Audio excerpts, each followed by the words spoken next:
কিছুদিন আগে কংগ্রেস দপ্তরে হামলা চালায় বিজেপি নেতা রাকেশ সিং, তার নেতৃত্বে মূলত সেই হামলা হয় এবং তিনি পলাতক ছিলেন, পুলিশ থেকে খুঁজে পাচ্ছিলেন না। কয়েকজনকে পুলিশ গ্রেপ্তার করেছিল, কিন্তু রাকেশ সিং দেখা যাচ্ছিল তিনি যেভাবে বিভিন্ন মিডিয়ার সামনে বাইট দিচ্ছিলেন, তার সোশ্যাল মিডিয়াতে তিনি লাইভের মাধ্যমে এবং ভিডিওর মাধ্যমে পুলিশকে এবং রাজ্য সরকারকে হুঁশিয়ারি দিচ্ছিলেন। অবশেষে পলাতক রাকেশ সিংকে গ্রেপ্তার করলো পুলিশ।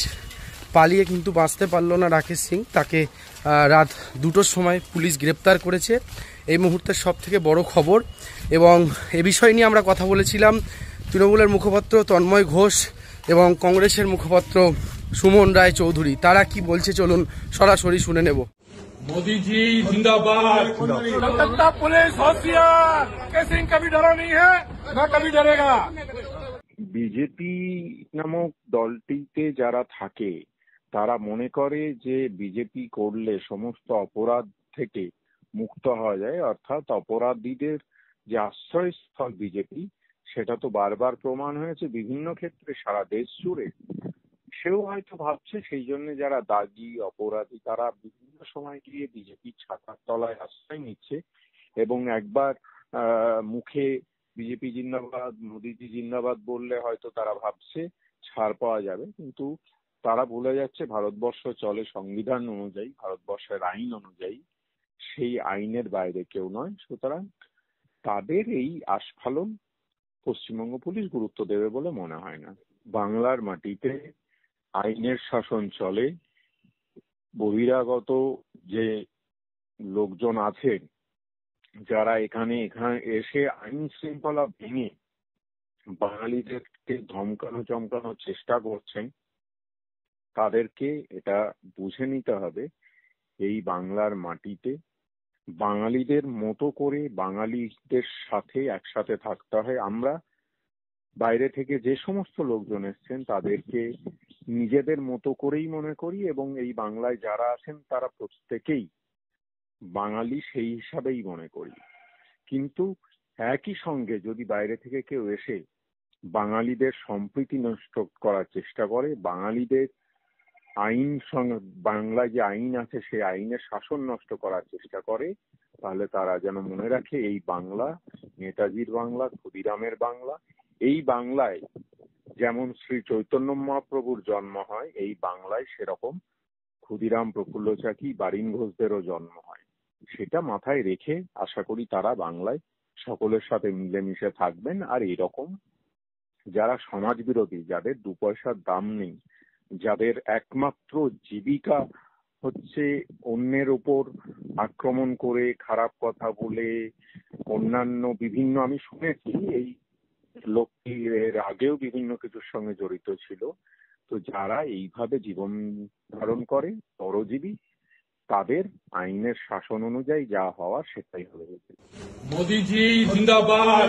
कलकत्ता पुलिस होशियार।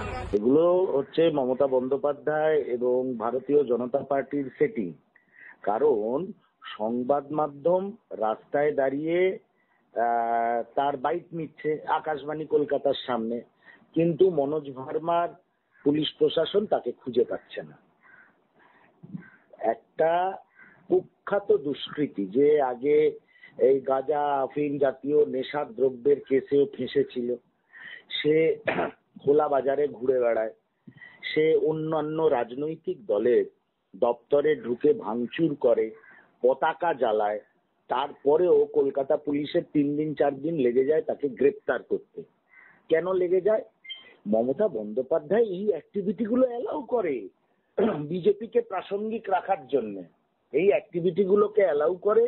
এবং এই রাকেশ সিং নামক যে সমাজ বিরোধী বিজেপি আশ্রিত, এ তো আজকে এই ধরনের কাজ করেনি, এ তো দীর্ঘদিন ধরে করছে। এর বিরুদ্ধে এর অনেক দলের ভিতরে বহু লোক এর তাণ্ডবে অসন্তুষ্ট, কিন্তু তারা দলের লোক মুখ খুলবেন না। আমি একটা কথাই বলি, এই সেটিং এর প্রভাবে 4টে দিন কাটলো, কিন্তু কংগ্রেসের সভাপতি, রাজ্য কংগ্রেস সভাপতি শুভঙ্কর সরকারের আন্দোলন এবং কংগ্রেসের চাপে পড়ে, এবং বাংলার মানুষ দেখছেন যে বিজেপির একটা দুষ্কৃতী ঘুরে বেড়াচ্ছে, তৃণমূল সরকার তাকে ধরছে না, নিজের মুখ রক্ষা করার জন্য বাধ্য হয়ে মমতা বন্দ্যোপাধ্যায়ের প্রশাসন রাকেশ সিংকে গ্রেপ্তার করেছে। এবার আমরা দেখবো পুলিশ কি ধারা দিয়েছে সেটা বোঝা যাবে। আজকে তো কোর্টে প্রডিউস করা হবে। আপনারা কি আইনি লড়াইটাও লড়বেন নাকি এই পর্যন্তই, মানে গ্রেপ্তার হয়ে গেল শেষ?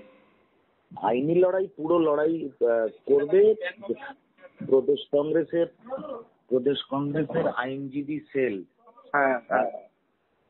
আর একটা জিনিস আমরা দেখলাম যে আপনাদের যে দলীয় পতাকা সেটাকে পুড়িয়ে দেওয়া হলো, এবং সব থেকে বড় কথা হলো সেই দলীয় পতাকা জাতীয় পতাকার উপরে একটা জাস্ট হাত চিহ্ন। তো এই সাহস, মানে ভারতীয় হয়ে একটা দেশের পতাকার কালার একটা দলের পতাকা পুড়িয়ে দিচ্ছে। দেখো, রাকেশ সিং একজন কুখ্যাত দুষ্কৃতীদের কোনো নীতি আদর্শ হয় না। ওকে যদি কাল পাকিস্তান জিন্দাবাদ বলতে বলা হয় যে হ্যাঁ তুমি যা করছো করে যাও, কিন্তু তোমায় পাকিস্তান জিন্দাবাদও বলবে। সেই জন্য দুষ্কৃতীদের কোনো আইডিওলজি হয় না, কোনো তত্ত্ব কথা হয় না, দুষ্কৃতীদের কোনো চলার পথ হয় না। দুষ্কৃতীদের কাজ হচ্ছে দুর্বৃত্তের মতন, প্রতিটি তাদের পরিসর দুর্বৃত্তায়নে ভরে রাখাই হচ্ছে যে কোনো দুষ্কৃতী বা দুর্বৃত্তের কাজ। রাকেশ সিং হচ্ছে বিজেপি আশ্রিত একজন দুষ্কৃতী, এবং বিজেপির রাজ্য সভাপতি শ্রমিক ভট্টাচার্য প্রথমবার এইটার নিন্দা করলেও 24 ঘন্টার মধ্যে 180 ডিগ্রি ঘুরে গিয়ে তার এই অসভ্যতাকে, কাজকর্মকে আন্দোলন আখ্যা দেয়। তা সেই জন্য ভারতীয় জনতা পার্টির চরিত্র সঙ্গে মিল খায়।